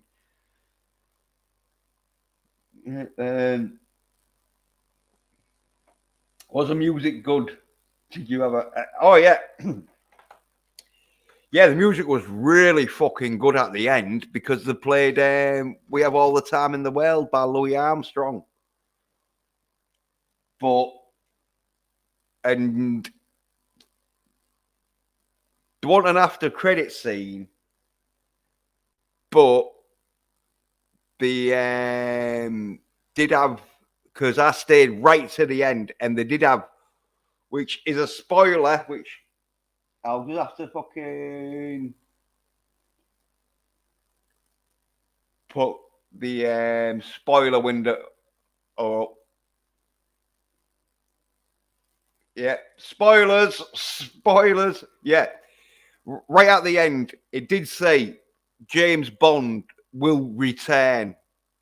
Because I stayed, because there's me and this other dude who stayed right to the end, you know, just to see if like say there was gonna be like fucking thinking, right, we won't put James Bond will return because if it bombs like fuck, then he won't be returning. But they said James Bond and all, so hopefully and all they've realised, yeah, because I don't think this fucking film's gonna do a lot good. So I think they're gonna be like, right, look, there's no way we can do. And Barbara Broccoli said herself, look, James Bond might be black or fucking brown or any other fucking color, but it's gonna be a dude. James Bond will never be a woman. And that's what Barbara, because like anyone, it's like you can't. It's like making Indiana Jones a woman. It's like what? It's that's fucking Lara Croft. If you make James Bond a woman, you've got fucking Salt or some or whatever fucking other female fucking spy or Black Widow or whatever, you know. But anyway, it did say James Bond will return. Where if it said, oh, 007 will return, then it'd been like, oh fuck. It's not going to be the female 007, is it? So, like, they did say James Bond, so I think they know, yeah. And as I say, I think it's going to be Henry Cavill because if there was anyone who you'd be thinking fits fucking James Bond perfectly, would be Henry Cavill. He can do the British accent fucking good because he is British. So fucking well, he can do the upper class British accent real good.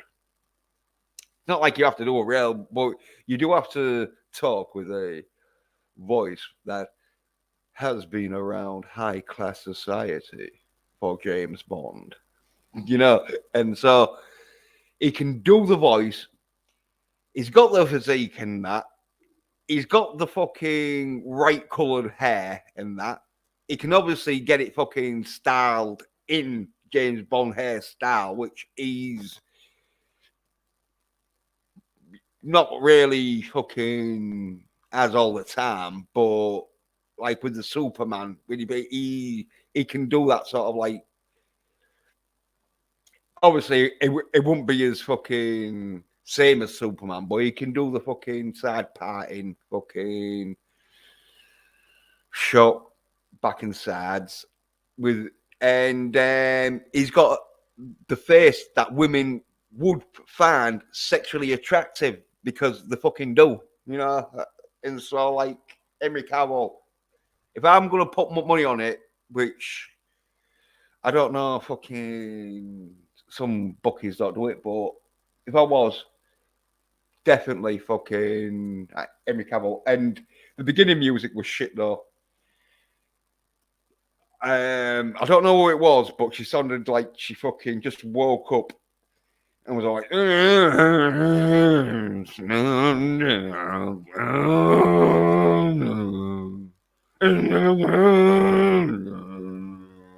"Where's my coffee?" One of them songs. Oh yeah, Esmeralda would make a good Bond if it went that route. Yeah, by fucking doing whiteface, because James Bond has got to be white. I'm one of these where it's like Barbara Broccoli might think he can be fucking black, but I don't. Oh, any color apart from white, and it's not fucking racist or out. It's just fucking. I don't want to see fucking Shaft or fucking Black Panther or fucking Blade. I don't want to see them apart from black. I want to see black people playing them parts, and I want to see, well, black dudes, should I say, playing them parts, and I want to see white dudes playing Indiana Jones and fucking James Bond and Tarzan. You know? But you're right, yeah. If Esmeralda, Idris Elba, fucking got like white faced and that, because they can do white face real good, like where it's like you think he was a dude. Yeah, go for it. Because the thing is, and all is Bond is half Russian, which it says in the books and that, and so fucking written by Ian Fleming that James Bond is half Russian, and so if he's half Russian, he has to be sort of white and that, and it is one of them where fucking with like the black James Bond, it won't look as good in the tuxedo, in the black tuxedo. It'd look a bit strange, I think, with James Bond being a black dude or any other colour dude in a tuxedo, because like it is one of them where fucking white dudes. It was one of them suits designed for white dudes, and so fucking. It's like James Bond, he's got to be white for me anyway. And as I say, it's not racist because I'm like with Shang-Chi and all. He's got to be fucking Chinese or and that. And fucking when you do the Bruce Lee fucking, because there's always a Bruce Lee story fucking film getting done. Fucking, he's got to be Asian. Isn't that? Yeah. Yeah, well, just smile. Yeah, I'll stop the screen. It's like, yeah. As I said, Bond, he's got to be white and fucking. Because the thing is, and all, with James Bond, is one of them where he is sort of like considered a bit of a pussy for being white, you know? Cause and being sort of like high class when white dude think he's a pussy. They're like, oh, he's an upper class sort of twit and that. And obviously, he's just got manners and a clear voice. But yeah, how about not? I want to have a black Shang-Chi. And I won't even give a fuck if he could fucking do the moves and that. It's like Shang-Chi is supposed to be fucking Chinese because he's called Shang-Chi or Shang-Chi, as he says in the film. Yeah, it's like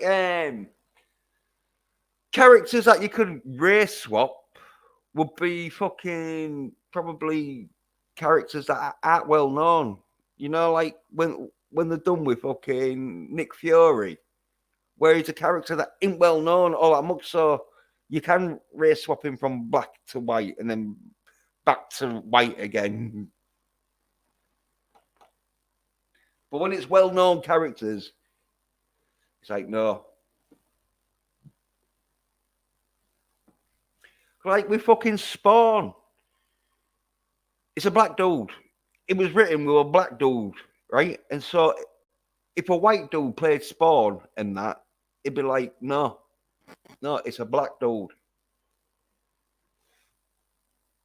Because they've written some good fucking characters for black people to play.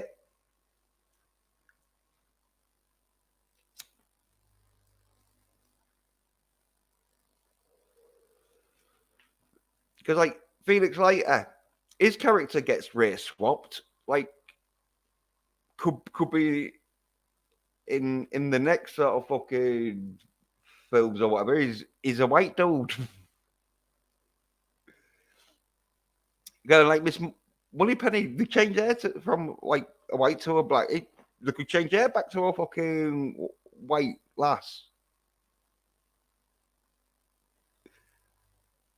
They could even change M to a black dude, but as long as he fucking got a British accent and that, like, Idris Elba, like he could play a good fucking M. Like there'd be no wrong with that because it's like, yeah, M. He's not a big. You could race swap him because it's like as long as he fucking acts like him and talks like him and fucking as a persona of him, which Aldous Elba would do. I'd be like, yeah, would be perfectly fine because he'd have the British accent and that. But like, say, fucking thingy though, Samuel Jackson, no, he couldn't play him because he'd be like, motherfucking ball, I was a motherfucking tell you, ball. But thingy though, M swears he lets out an F bomb in the new Bond film, which I thought, and it's a 12A, which I thought, fucking hell. Like, and it was you sort of like just talking normally.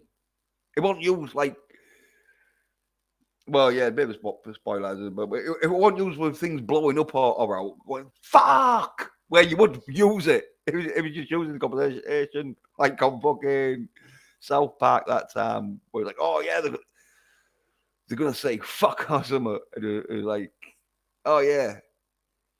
Oh, no, I think it was shit. They're going to say shit. It's like, oh, yeah, I'm doing this and I'm doing that, and now I'm going, shit, I forgot my keys.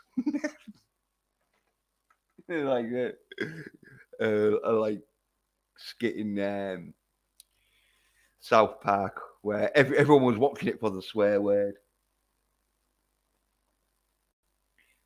Yeah, like a Black Wonder Woman. I won't want a Black Wonder Woman. Not like I want to watch a fucking Wonder Woman film myself. Apart from when fucking is someone like fucking Gal Gadot and she's showing a bit of leg. But I won't want a Black Wonder Woman. Like, no. I think like Storm. Now you could class her as black because like she was one of them bit characters where no one really cared what colour she was. So you could race swap fucking Storm, which they have done.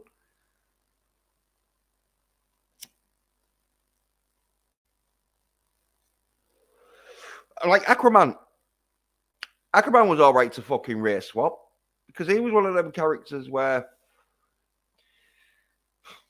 everyone knew fucking what Aquaman looked like, but he wasn't all that popular.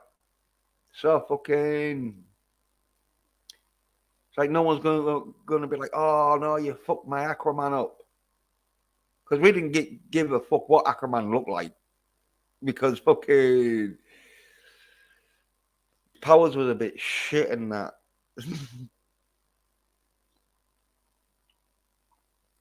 Even though, like with all characters and that, depends how you write it, but they're writing it good now, and so yeah, you could race swap fucking Aquaman because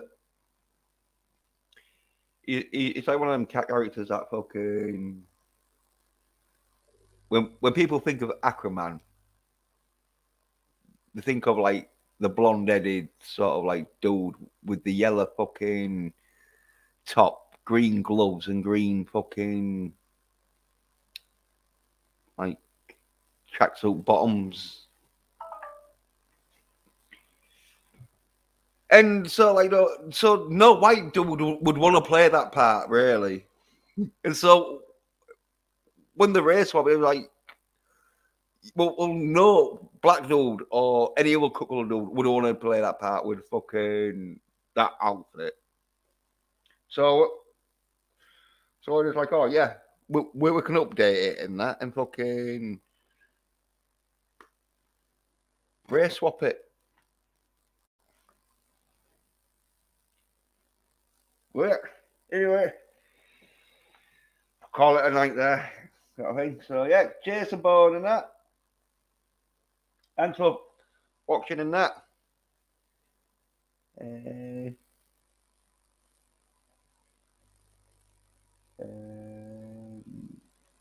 get up here. And yeah. Right there. Popped in and that. Yeah, cheers for popping in, man. Yeah. And anyone else who's like watching on the replay and that, thanks for watching. And like, I'll be doing another stream. Like, probably it won't be a movie review. It'll be probably more on like a chit chat sort of thing and that. So like, yeah, okay. It'll be like in a week or something. But yeah, I'll be definitely doing a stream and that, and like, yeah. So thanks for watching, and as I say, I'll be doing another stream shortly in about less than a week, hopefully. Anyway, but yeah, thanks for watching. Cheers. Bye. Oh wait there. Oh wait there. No comment. Oh, but what movie are you gonna watch next? Well, doing more chat pictures to see, or cinema and that, because like that Fall Guy one, don't really appeal to me, that one. But what I'm thinking of doing though is waiting till I can see a cheap copy of or actually I could lend a copy if I know anyone who always got it, or it goes on streaming. The Nobody film with the dude out of Call Sal. I'll show you, because sooner or later, because if I see it for a $5 or under, because like when it comes out, it's usually a tenner.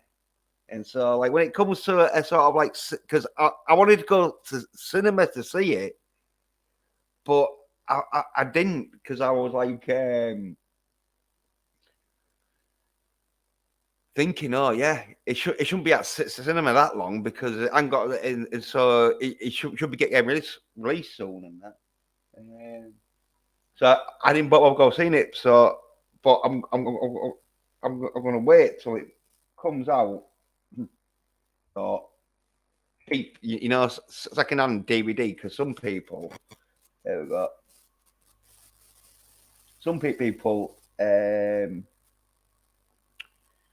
buy them and that, and then fucking, because it ain't got the extras on and that, so they just buy it to probably watch again in that with the family or whatever, or watch about 3 or 4 times because it's cheaper than going to cinema, and they've got so they can put and then sell it second hand, or if they buy it and they want some drugs or food or whatever they're short on, they'll pawn it in that. And so, yeah, when I see a cheap second-hand copy of Nobody, which I'm thinking in a week or two, there's probably going to be about £8 or something. But with it being a good film, I might pay it because it's one of them where it's a bit more than ticket price, but yeah. Well, I'm definitely going to see it though sooner or later because and that will be my next film. But if not, it might be, as you said, Venom 2, because I saw the trailer for Venom 2 and it looked good. It was one of them where it seemed to be on the same lines of number one. And so if you like number one, number two looked like it was keeping the quality sort of there. So yeah, I might go see Venom 2. Because yeah, it did look good because Tom Hardy in that he plays the like comical bit in it, like in number one where it was actiony in that, but it was a bit of a comedy and all, So like it seems like it's going to be the same comedy with action and fucking crazy stuff going on. So yeah, I probably will go see that when when it comes out. Yeah, but oh yeah, it's Nobody though.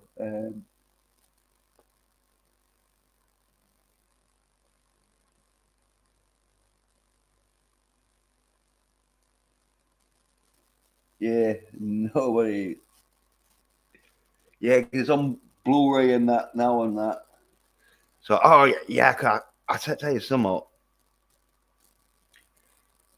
Sometimes the Blu-rays have fucking extras and that, and so yeah, if I see a cheap copy of the Blu-ray, I'll be like, yeah.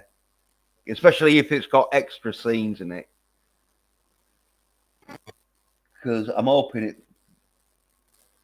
the copy that because it's usually depending on fucking if there is any extra scenes in it, but yeah, it's looking good. That it's looking like my type of fucking action film and that. But yeah, one of them where if it's too long for the cinema, they just save the extra scenes for the DVD, and usually they'll put them on the Blu-ray, I think, first, to make go out and buy a Blu-ray player. But yeah, but it's definitely going to be rather Venom 2 or Nobody. So I'll guarantee to you that one, Bone. And as I say, I'll probably will fucking because the Venom 2 film did look good and so did like the Spider-Man film and all. So I probably might go see them. And so yeah, I'm definitely gonna probably be doing the Black Widow. Oh, still. Oh, what? Oh, yeah, let me wash my mouth out. Let me wash my mouth out. Oh, the Venom. Black Widow. I'm thinking of fucking Black Venom because Carnage is in it now, and he's sort of like the Red Venom in it, and as like was called, and it's like, oh yeah, he's Carnage and that, but yeah, Venom. So nobody or the Spider Man fucking. Am I gonna make it home? But I say something though with the Spider Man though, it didn't look. I think the Venom fucking two will probably do just as good as the Spider Man. I was gonna say we'll do better, but no, because Spider Man's more fucking for the kids in it and that size. But it probably will do just as good as Spider Man, if not better, because fucking what I saw of the Spider Man was pretty much fucking like with the Bond film, bit of a fucking drama going on, then more action, and where the Venom film looked a bit more better. So yeah, yeah, it'll be one of them three films, depending on which one I see first. But I'll guarantee, unless anything happens to me where fucking I can't go see it and that, or else I can't fucking stream the review with spoilers and that. I can guarantee it's going to be one of them three films, and I can probably get guaranteeing all that I will be doing all of them three films. So yeah, it just depending um, what the release date is on the Venom and Spider Man, and fucking when I can see a cheap copy, or when it's on streaming service that nobody, because if it's on streaming service and and I'm out of mates who's got a streaming service, I can fucking like watch it there. But yeah, I say I'll be doing another stream, um, like before then probably, where I'll be just talking and that. But yeah, as soon as like the films I release, it'll probably be like a day or two later because I'll try and do the fucking because like with the Shang-Chi, I left it a bit late, which I shouldn't have done because like it was one of them where like I didn't know apart from it going to have fucking some good fucking action in, which it's got some fucking great action in it. Like I didn't really saw I was like thinking and with Bond though, because I was a big Bond fan, it was one of them where it was like, right, I want to see it as soon as possible so I can tell everyone what it's like and that shit, you know. Like, yeah. But with Venom and Spider Man and that nobody, like, yeah, they are films where I'll I'll try and see them as soon as they get released. So hopefully, I'll be streaming a day or two after they've been released, sort of thing. So yeah, I'll have to like go and see them and that and do it like a day or two, so you know people can get get it before fucking anyone else and that, you know. So yeah, but yeah, cheers, bud. Well, yeah, I love that. Yeah, like watching and that. Yeah, so like I'll be doing a stream, but we definitely do the them three films streams. But yeah, I just don't know when because like I don't know the dates. But if it should be a day or two after they get released at pictures and that. So yeah, that's a best I can do for time scale. But yeah, thanks for watching, bud. And anyone else watching, thanks. Cheers. Bye.